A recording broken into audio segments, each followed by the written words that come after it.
కారులో కూర్చున్నాక ఇద్దరూ ఏం మాట్లాడుకోలేదు. ఇల్లు రాగానే కారు ఆపాడు దర్శన్. అమోఘ కారు దిగి లోపలికి వెళ్ళింది. ఎప్పుడెప్పుడు అమోఘ వస్తుందా అని ఎదురు చూస్తూ ఉంది హారతి. ఆమె ముఖం అవమానపు భారంతో ఎలబడి ఉంది. అమోఘను చూడగానే నువ్వు అసలు ఏం చేస్తున్నావో అర్థమవుతుందా? మీ తోడికోడళ్ళు నీ గురించి మీ అత్తమామల ముందు ఎలా పడితే అలా మాట్లాడుతున్నారు. అంతలా వాళ్ళ తల్లిదండ్రులు వాళ్లకు నేర్పింది ఏంది? నేను నీకు నేర్పించింది ఏంది? భర్తతో కాపురం చేయటం కూడా ఒకరు నేర్పించవలసిన విషయమా? నువ్వు అలా చేయటం లేదనే కదా వాళ్ళు అలా మాట్లాడుతున్నారు అంది హారతి. అమ్మా, వాళ్ళంత మంచివాళ్లే అయితే ఎదుటి వాళ్ల మనస్సును నొప్పించేలా మాట్లాడతారా? సమయం సందర్భం చూసుకోకుండా మాట్లాడతారా? వాళ్ళకి వాళ్ళ తల్లిదండ్రుల సంస్కారం నేర్పించలేదు. అందుకే ఎలా పడితే అలా మాట్లాడుతున్నారు. నువ్వు నాకు నేర్పించావు కాబట్టే నేను అక్కడేమీ మాట్లాడకుండా నోరు మూసుకుని ఉన్నాను అంది అమోఘ చాలా సహనంగా. నువ్వు తప్పు చేశావు కాబట్టే నోరు మూసుకుని ఉన్నావు అంది హారతి. నేనేం తప్పు చేశానమ్మా అంది అమోఘ. నువ్వు ఎవరికి ఏమీ చెప్పకుండా వచ్చి ఇలా ఉండబట్టే కదా వాళ్ళు నిన్ను అలా మాట్లాడుతున్నారు. అయినా ఈ టైంలో మీ అత్తమామల్ని నువ్వు చూసుకోవాలి, వాళ్ళు కాదు. మీ అత్తయ్యకి ధైర్యం చెప్పాలి, దర్శన్కి తోడుగా ఉండాలి. అదంతా వదిలేసి వచ్చావు అంది హారతి. అంతేలే, ఏం జరిగినా చుట్టూ తిరిగి నా మీద పడతావు, నాకు తెలుసు అంది అమోఘ. వాళ్ళలా మాట్లాడుకుంటున్న సమయంలో సవిత దర్శన్కి ఫోన్ చేసింది. ఇంటికి వెళ్లారా, ఇంకా దారిలోనే ఉన్నారా దర్శన్ అని. ఇప్పుడే రీచ్ అయ్యాం మమ్మీ, తన లోపలికి వెళ్ళింది, నేను రిటర్న్ అవుతున్నాను అన్నాడు దర్శన్. అదేంటి, నువ్వు లోపలికి వెళ్ళలేదా? వాళ్ళేమనుకుంటారు? ఇంత చీకట్లో అమోఘను ఒంటరిగా పంపామని అనుకోరు? ఎందుకు అనుకుంటారు మమ్మీ? అలా అనుకుంటే అమోఘ చెప్పదా? అది కాదు దర్శన్, వాళ్ళు మనం హాస్పిటల్లో ఉన్నామని తెలియగానే పరిగెత్తుకుంటూ వచ్చారు. కనీసం నువ్వు ఇంట్లోకైనా వెళ్లకుంటే ఏం బాగుంటుంది? వాళ్ళు మన గురించి ఏమనుకుంటారు? వీళ్ళింత నిర్లక్ష్యంగా ఉన్నారు కాబట్టే మా అమ్మాయి మా దగ్గరికి వచ్చేసిందేమో అని అనుకోరా అని ఆమె ఇంకా ఏమో అనబోతుంటే, ఏం జరిగినా నువ్వు అక్కడికే వెళ్లాలా అంటూ పళ్ళు బిగించి గట్టిగా, నువ్వు ఫోన్ పెట్టే, నువ్వు లోపలికి ఎడతాను అంటూ దర్శన్ ఒక్క నిమిషం ఆలోచించి లోపలికి ఎడుతుంటే, చూడు అమోఘ, నేను నీ మీద పట్టం కాదు, నువ్వు సంపాదించి తెస్తుంటే మేము తింటున్నామని అనుకుంటున్నారు వాళ్ళు. ఎంత ధైర్యం ఉంటే అలాంటి మాటలు మాట్లాడతారు? మా పరువును మొత్తం తీసేస్తున్నారు అంది హారతి ఆవేశంగా. అలా అనేవాళ్ళు ఎప్పుడు నిజంగా నీకేదైనా అవసరం వస్తే హెల్ప్ చేయరు. నేను నీ కూతుర్ని కాబట్టి నేనైతే నీకు హెల్ప్ చేస్తాను, నువ్వు ఆవేశపడకు అంది అమోఘ. అంటే నిజంగానే నీ డబ్బులు మేము తింటున్నామని అంటున్నావు కదా నువ్వు అంటూ చెయ్యెత్తి అమోఘను కొట్టబోయింది హారతి. అప్పుడే దర్శన్ వచ్చి అమోఘను పక్కకి లాగాడు. అమోఘను కొట్టడానికి గాల్లోకి లేచిన హారతి చెయ్యి అలాగే కిందికి దిగింది. దర్శన్ని చూసి షాక్ అయింది హారతి. నా భార్యను కొట్టే అధికారం నేను ఇంకా ఎవరికీ ఇవ్వలేదు అన్నాడు దర్శన్ హారతితో కోపంగా. అది నా కూతురు, కొట్టే హక్కు నాకుంది అంది హారతి. ఇప్పుడు అమోఘ మీ కూతురు కాదు, నా భార్య. తనేం చేసినా నేనే ఒక మాట అనను. ఇక కొట్టడం అన్నది చాలా పెద్ద విషయం. అయినా అమోఘ మీరు కొట్టేంత పెద్ద తప్పు ఏం చేయదని నేను నమ్ముతున్నాను అన్నాడు. హారతికి దర్శన్ అమోఘ నా భార్య అని అనటం బాగుంది, కానీ ఇప్పుడు అమోఘ మీ కూతురు కాదు అని అనటం నచ్చలేదు. ఇలా ఎందుకు జరుగుతుంది అని ఆమె మనస్సు విలవిలలాడింది. అయినా అతన్ని ఏమీ అనకుండా అలాగే చూస్తోంది. ఆ టైంలో దర్శన్ వస్తాడని ఊహించని అమోఘ షాక్లోకి వెళ్లి తేరుకోలేకపోయింది. దర్శన్ కొంచెం పక్కకి జరిగి అమోఘ వైపుకు వెళ్లి గొంతు బాగా తగ్గించి, కనీసం నువ్వు మీ అమ్మ వాళ్ళకైనా అర్థమయ్యేలాగా ఉండొచ్చుగా అంటూ కోపంగా ఆమె కళ్ళలోకి చూసి వెళ్ళాడు. అమోఘ ఇంకా షాక్లోనే ఉంది. హారతి అక్కడ ఉండకుండా వెళ్ళింది. కాసులదేవి అమోఘ దగ్గరకు వచ్చి భుజం పట్టుకుని, అమోఘ, ఇన్ని రోజులు నేనేమో అనుకున్నాను. దర్శన్కి నువ్వంటే ప్రేమ కాదు, ప్రాణం. ఆ అబ్బాయి కోసం నువ్వేం చేసినా తక్కువే. అలాంటి భర్త ఎవరికో తప్ప అందరికీ దొరకడు. నిజం చెప్తున్నా. నిజం కాదు, నా అనుభవంతో చెప్తున్నా. నాకు తెలుసు భర్త ఎలా ఉంటాడో. ఏదో చేస్తాడని ఆశపడే లోపలే అన్నీ లాగేసుకుంటాడు. నువ్వట్టి వేస్ట్ ఫెలోవి అని పైకి చెప్పకుండా మనల్ని మనమే అలా అనుకునేలా చేస్తాడు. ఇదేంటమ్మా మా ఆయన ఇలా ఉన్నాడు అని మా అమ్మని అడిగితే, ఆయన భర్త కదమ్మా, అలాగే ఉంటాడు అంటూ నాకు 4 బుద్ధి మాటలు చెప్పింది. అయినా ఇప్పుడు నా గురించి ఎందుకులే, అందరు భర్తలు అలా ఎందుకు ఉంటారులే. కానీ దర్శన్ రావటం వల్ల మీ అమ్మ మామూలు కోపంలో లేదు. ఆ కోపం నీ మీదనో లేక దర్శన్ మీదనో తెలియట్లేదు. నేనైతే వెడుతున్నా అంటూ అక్కడి నుంచి వెళ్ళింది. ఆమె వెళ్ళాక అమోఘ తన గదిలోకి వెళ్ళి, నేనంటే దర్శన్కి మా అమ్మను కూడా ఎదిరించేంత ఇష్టమా? నన్ను దర్శన్ ఇంత ప్రేమిస్తున్నాడా అని చిన్నగా నవ్వుకుంది. నిజానికి నేను ఆ ఇంట్లోంచి ఎందుకు వచ్చానో దర్శన్కి చెప్పలేదు. నేను లేకుంటే అతడికి కంఫర్ట్గా ఉంటుందేమో అనుకున్నాను. అందుకే పెళ్లికి ముందు దర్శన్ నాకు చేసిన ఫోన్లు కూడా నటనే అనుకున్నాను. కానీ నన్ను ఇంకా తన భార్య స్థానంలో ఉంచి నా కోసం ఎదురు చూస్తున్నాడా? నన్ను ఇంతగా ప్రేమిస్తున్నాడా? నేనే తొందరపడి వచ్చేశానా అని మనసులో అనుకుంటూ ఉంటే, నువ్వు మరీ అంతగా పొంగి ఉప్పొంగకు అన్నట్లు హాస్పిటల్లో కనిపించిన ఆ అమ్మాయి కళ్లల్లో కదిలింది. తెల్లవారి మయాంక్ వాళ్ల ఊరు వెళ్లి కారులో వస్తూ ఉంటే దారి మధ్యలో ఒక అమ్మాయి నిలబడి లిఫ్ట్ కోసం చెయ్యూపుతూ కనిపించింది. ఎవరి అమ్మాయి? ఇది చాలా అడవి ప్రాంతం, వెహికల్స్ పెద్దగా రావు. ఇక్కడ ఒంటరిగా ఎందుకుంది? తాను వస్తున్న వెహికల్ ఏమైనా చెడిపోయిందా అని అనుకుంటూ కారును స్లో చేశాడు. కారు స్లో కాగానే ఆ అమ్మాయి పరిగెత్తుకుంటూ కారు దగ్గరకు వచ్చింది. మయాంక్ కారాపి కారు గ్లాస్ డోర్ను మెల్లిగా కిందకి దింపాడు.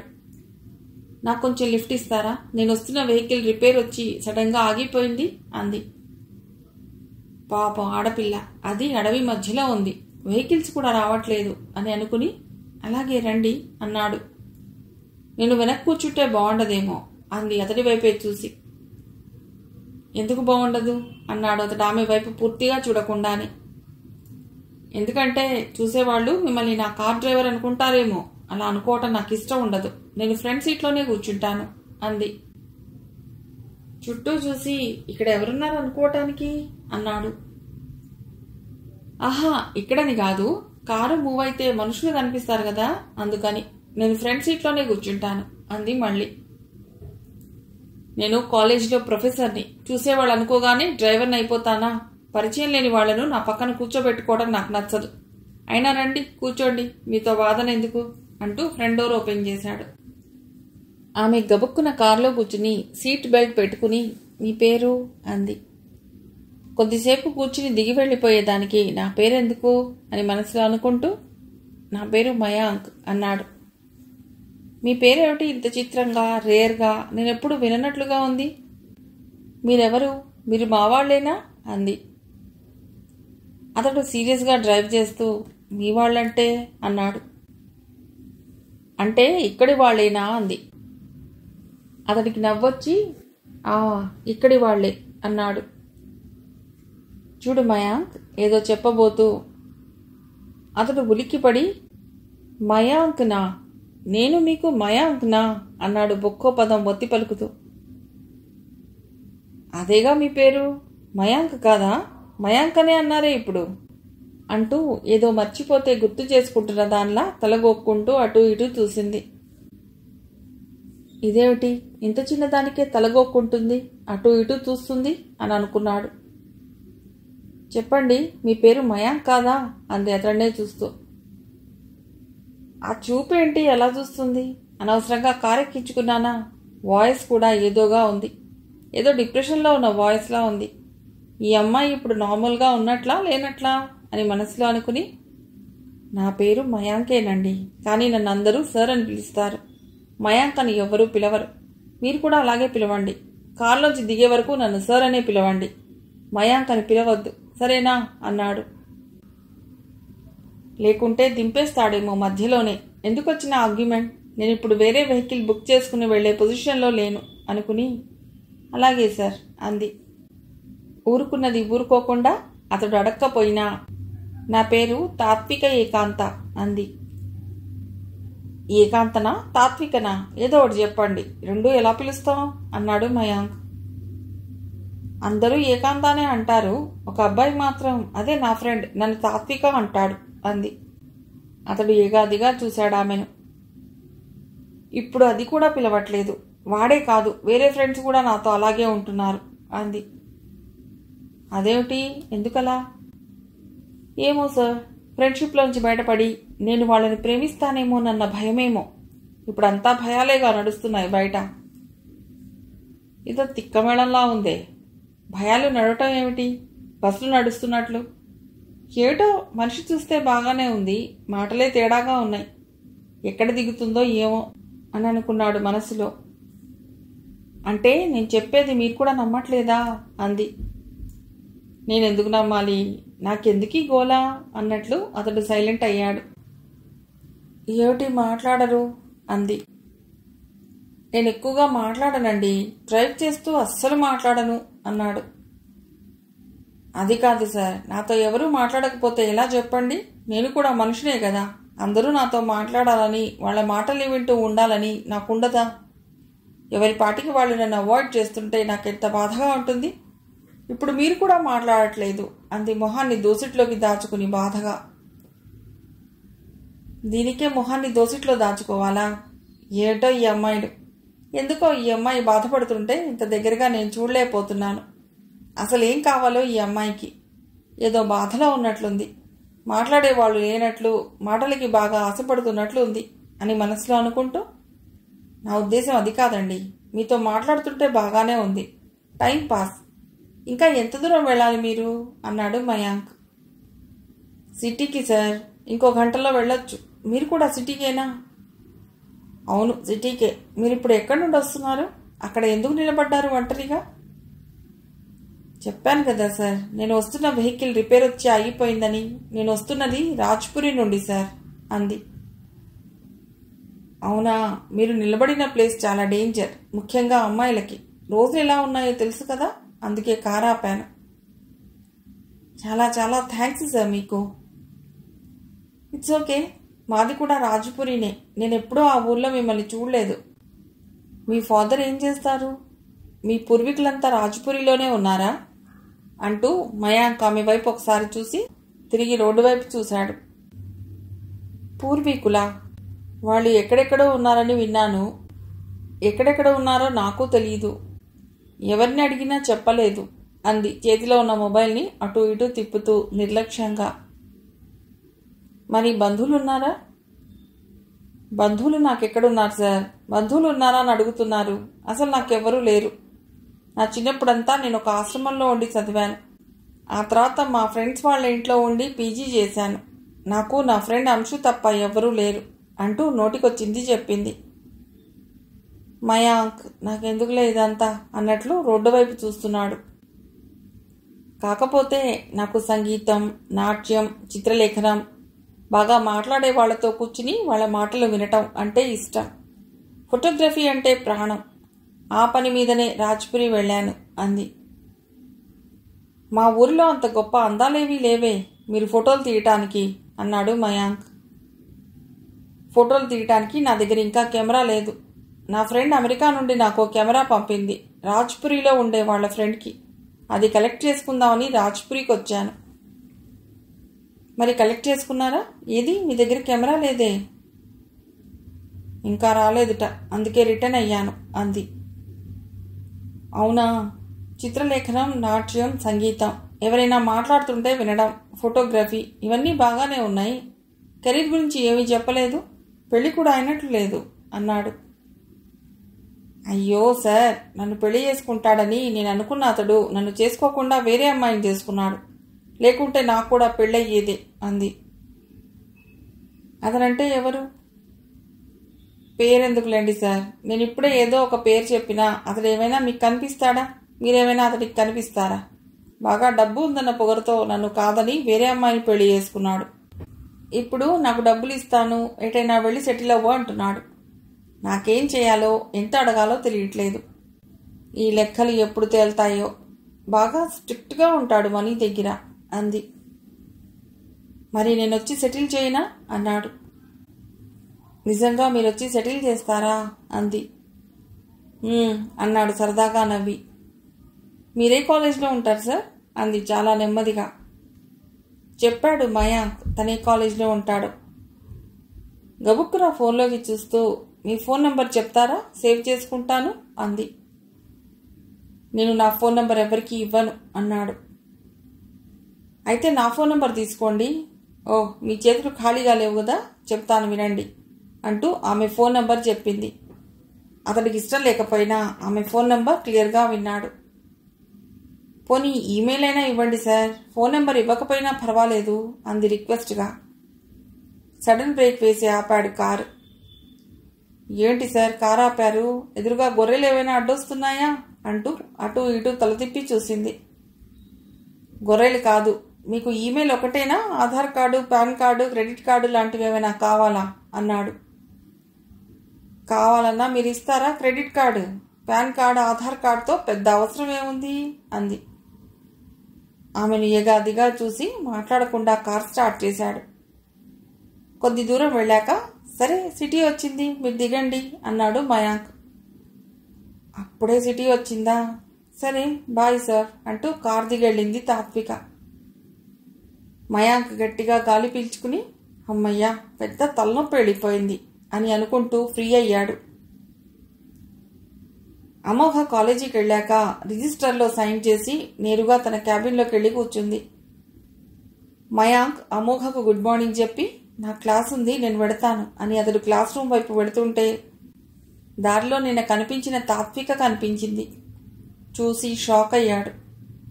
హాయ్ సార్ అంది తాత్విక. మయాంక్ కూడా హాయ్ చెప్పి, ఈ కాలేజీలో మీకెవరైనా తెలుసా అన్నాడు.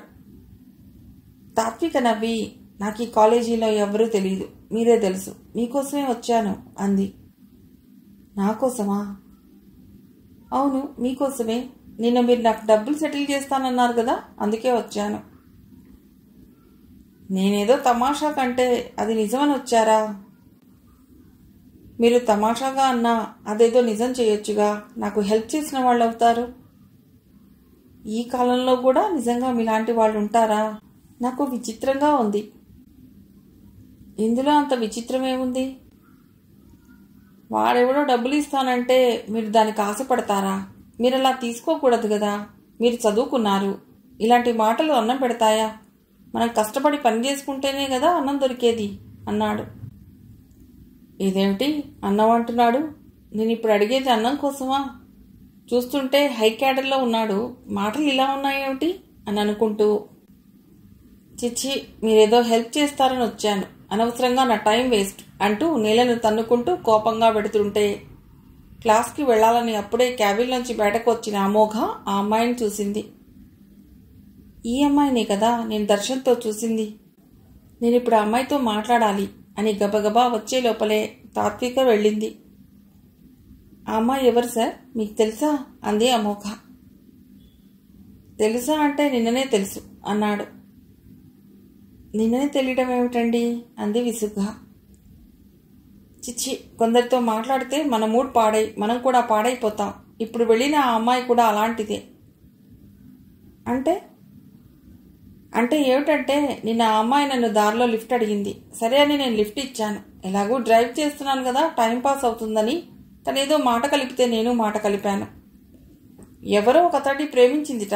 అతడు బాగా డబ్బున్నవాడుట. అతడు వేరే అమ్మాయిని పెళ్లి చేసుకున్నట్ట. ఈ అమ్మాయికి డబ్బులు ఇస్తానన్నట్ట. నేను ఇదంతా ఊరికే చెప్తుందేమో అనుకున్నాను, కానీ ఆ డబ్బులు నన్ను సెటిల్ చేయమని వచ్చింది. వాళ్లను వీళ్లను డబ్బులు అడిగేది ఎందుకు, నువ్వే కష్టపడొచ్చు కదా అన్నాను. కోపంగా వెళ్ళింది. అలా వెడితే గానీ తెలియలేదు నాకు ఆ అమ్మాయి క్యారెక్టర్ ఏంటా అని. అంతే, అంతకన్నా ఏమీ లేదు. ఈ లోకంలో ఇలాంటి వాళ్ళు కూడా ఉంటారా? ఏ పని పాట లేకుండా బ్లాక్మెయిల్ చేయటమే పనిగా పెట్టుకుని.